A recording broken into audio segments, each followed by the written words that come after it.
buenas a todos, hermanos y hermanas gitanos y no gitanos. Bienvenido a este tercer programa. Hoy sobre el tema del crucifijo. Bien, para empezar siempre igual, las tres reglas. Verdad, solo verdad. Todo lo que os hablo es sacado de la Biblia o de enciclopedias, diccionarios o el internet, el Wikipedia. Todo es verificable. Segunda regla es solo para la edificación del pueblo católico, para las doctrinas de la iglesia, para comprender los dogmas de la iglesia. Y terceramente, respeto, hermano y hermana, ¿vale? No se habla mal aquí, estamos entre gente buena, entre cristianos. Seamos obreros de paz. Bien, la pregunta es, ¿por qué llevamos crucifijos en las casas? Más que nada, ¿por qué esa cruz con el Señor? ¿Cómo ha aparecido? ¿Por qué? ¿Cuántas? Pues vamos a hablar un poco de ese tema. Porque a menudo mucha gente se pregunta si está bien tener eso.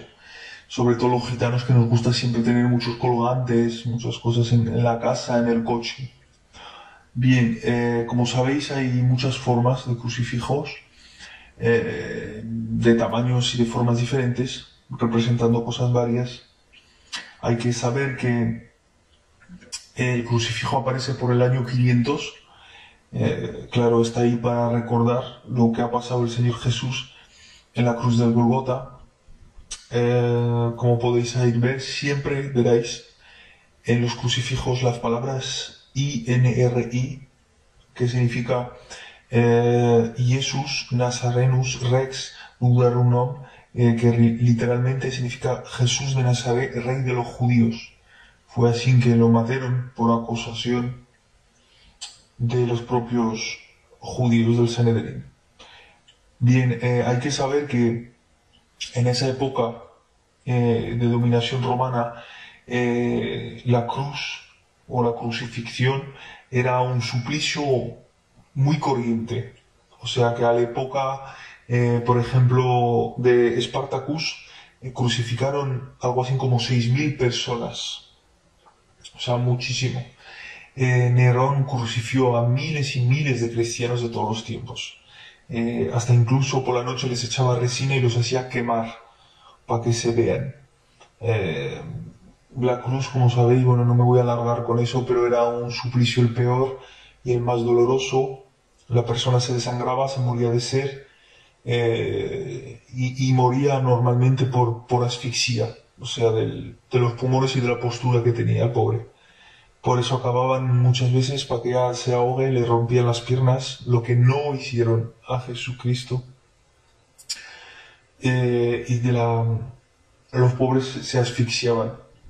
O sea, era una muerte lenta, muy lenta, que duraba muchos días y dolorosa, porque era el castigo hecho era el castigo más fuerte. Entonces las personas que venían de juzgar y de poner a la cruz, los familiares o las personas a quienes había hecho daño podían venir a verlo sufrir durante días hasta la muerte. O sea, era una muerte la más difícil y la más cruel. Y la prueba es que todas esas personas que vieron ese espectáculo de desolación, que fue un horror, y tanto que fue prohibida la crucifixión por Constantín por el año 320, estuvo prohibida, porque era de verdad una muerte horrorosa. Por eso, además, no se verá ni veráis ningún crucifijo en los 3-4 primeros siglos. Nadie hacía crucifijos. Era algo que daba mucho miedo y dejó una impresión muy mala.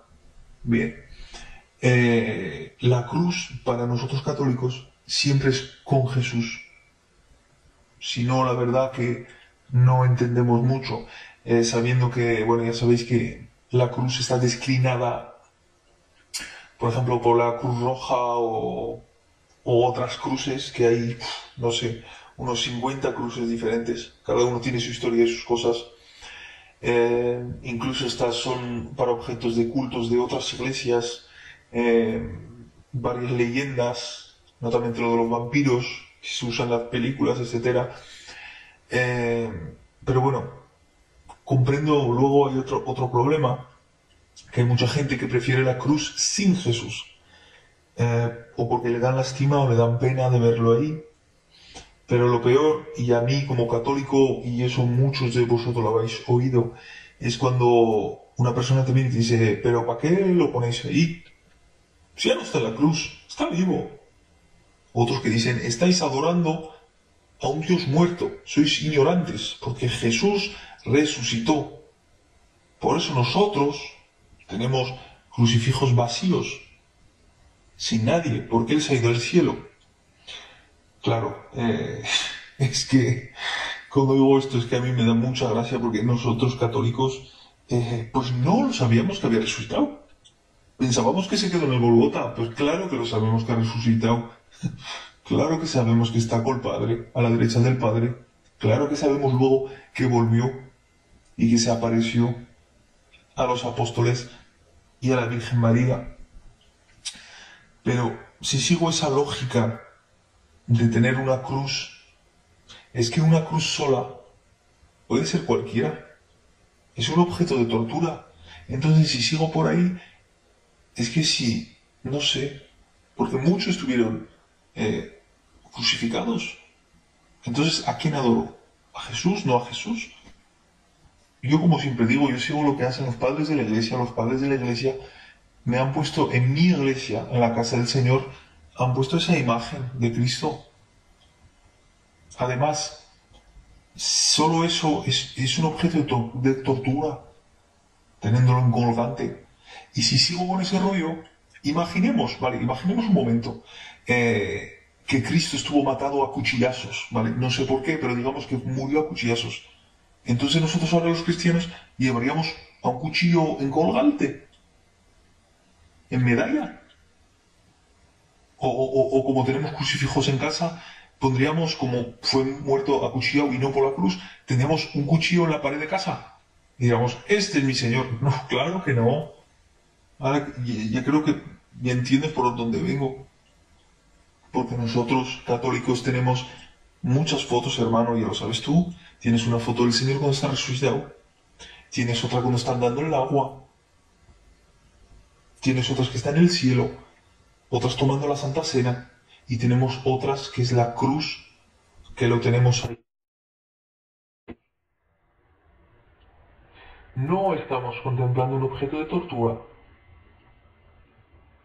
Imagino que ahí estuvo mi Señor. No necesito poner una cruz vacía y decir, ahí estuvo, pero ya no está. No. Yo cuando veo una cruz, hermano, contemplando a mi Señor, sufriendo por nosotros el castigo de la cruz, mi Jesús que bajó del cielo a morir sin ningún pecado, porque Él no tenía ningún pecado más que bajó a salvarnos, porque esa cruz, ahí cuando lo veo ahí colgado en el madero, por lo que me recuerda, es que en realidad, es que era a mí, es a mí que me tocaba estar ahí colgado y no a Él, pero Él bajó, pasó el suplicio de la cruz por nosotros, hermano. Qué Dios tan grande tenemos. Aleluya.